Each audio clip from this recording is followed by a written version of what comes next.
കാട്ടാക്കട മലപ്പനംകോട്ടിൽ വീട്ടിൽ മിന്നലേറ്റ് 4 പേരുടെ കേൾവിക്ക് തകരാർ. വീട്ടുപകരണങ്ങൾ തകർന്നു. കാട്ടാക്കട മലപ്പനംകോടിൽ വീട്ടിൽ മിന്നലേറ്റാണ് 4 പേരുടെ കേൾവിക്ക് തകരാറേറ്റത്. വീട്ടുപകരണങ്ങൾ നശിച്ചു. മലപ്പനംകോട് തേരിവിള വീട്ടിൽ സാംബശിവന്റെ വീട്ടിലാണ് സംഭവം. കുട്ടി ഉൾപ്പെടെയാണ് 4 പേരുടെ കേൾവിക്ക് തകരാർ സംഭവിച്ചത്. സാംബശിവൻ, മകൻ സുരേഷ്, മരുമകൾ സാദംബിക, ചെറുമകൻ 9 വയസ്സായ അഭിനവ് എന്നിവർക്കാണ് കേൾവി തകരാർ സംഭവിച്ചതായി പറയുന്നത്. അഭിനവിന്റെ ചെവി മുറിഞ്ഞിട്ടുമുണ്ട്. മറ്റുള്ളവർക്ക് ചെവിക്കുള്ളിൽ അതികഠിനമായ മുഴക്കം അനുഭവപ്പെടുന്നതായാണ് പറയുന്നത്. ഞായറാഴ്ച രാത്രിയാണ് സംഭവം. ഉഗ്രശബ്ദത്തോടെയാണ് ഇടിയും മിന്നലും ഉണ്ടായത്. കിടപ്പുമുറിയിലായിരുന്ന സാംബശിവന്റെ തലയിലേക്ക് ഇലക്ട്രിക് മീറ്റർ ബോർഡ് ഇളകി തെറിച്ചു വീണു. വീടിന്റെ മേൽക്കൂരയും ഭിത്തിയും തകർന്നിട്ടുണ്ട്. ജനൽ ചില്ലുകൾ പൊട്ടിച്ചിതറുകയും ഇലക്ട്രിക് വയർ കത്തുകയും ചെയ്തിട്ടുണ്ട്. കഴിഞ്ഞ ദിവസം പുതുതായി വാങ്ങിയ TV ഇടിമിന്നലിന്റെ ആഘാതത്തിൽ ഞെരിഞ്ഞമർന്ന് പൊട്ടി. ഇലക്ട്രിക് വീട്ടുപകരണങ്ങൾ ഏറെക്കുറെ എല്ലാം നശിച്ചു. കരുതലിന്റെ ഭാഗമായി KSEB അധികൃതർ വീട്ടിലെത്തി വൈദ്യുതി ബന്ധം വിച്ഛേദിച്ചു. മഴ പെയ്തുകൊണ്ട് മഴ വെളിയിൽ നിൽക്കുകയായിരുന്നു. ആ സമയത്ത് ബോംബ് വന്ന് വീഴുമ്പോലെ എന്തോന്ന് തറയിൽ വന്ന് വീഴുന്നു പൊട്ടിത്തെറിക്കുകയായിരുന്നു. ആ സമയത്ത് ഞാൻ നോക്കിയപ്പം വീട്ടിൽ ഷീറ്റ് പൊട്ടി, TV, DP എല്ലാം അടിച്ചു പോയായിരുന്നു. പട്ടി അടുത്തുണ്ടായിരുന്നു. പട്ടിയുടെ ശബ്ദം എല്ലാം പോയി. നമ്മളെ ചെവിയെല്ലാം ഒരു മുഴക്കം മാത്രമേ ഉള്ളൂ. ഇളയമ്മൻ്റെ ചെവിയിൽ വന്ന് വീഴുന്ന ചെവി മുറിയായിരുന്നു. ജനലിൻ്റെ ഗ്ലാസ് എല്ലാം പൊട്ടിപ്പോയി. ഞാൻ ഇവിടെ കട്ടിൽ കിടക്കുകയായിരുന്നു. സ്വിച്ച് ബോർഡ് വന്ന് എൻ്റെ തലയിൽ വീഴി. അപ്പോഴാണ് ഞാൻ ഉണർന്നത്.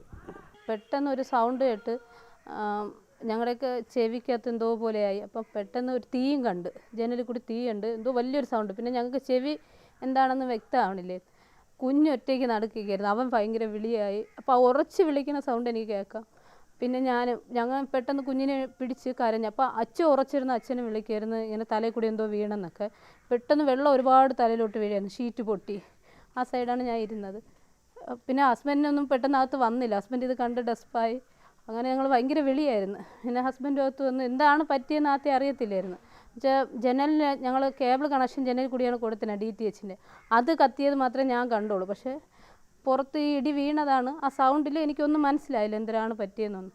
ചെവിയുടെ പ്രശ്നം ഇപ്പോഴും എനിക്ക് ഈ ചെവി വേദന, പക്ഷേ ഇതിൽ കേൾക്കാം, ഇത് മുഴക്കാം. കുഞ്ഞിൻ്റെ ചെവി മുറിഞ്ഞ് അവന് ചെറിയ ബുദ്ധിമുട്ടുണ്ട്. അച്ഛന് നന്നായിട്ടുണ്ട്, ഉറച്ച് പറഞ്ഞാലേ കേൾക്കാവൂ. ഹസ്ബൻഡിന് ചെറുതായിട്ട് മുഴക്കമെന്നേ പറയുന്നുള്ളൂ. അപ്പോൾ ഇത് KSEBയിലെ ഉദ്യോഗസ്ഥർ ഇന്നലെ തന്നെ വന്ന് കറണ്ട് കണക്ഷൻ കട്ട് ചെയ്തിട്ടിരിക്കുകയാണ്. അപ്പോൾ ഇപ്പോൾ കണക്ഷൻ കൊടുക്കാനും നിവൃത്തിയില്ലാത്ത കാര്യമാണ്.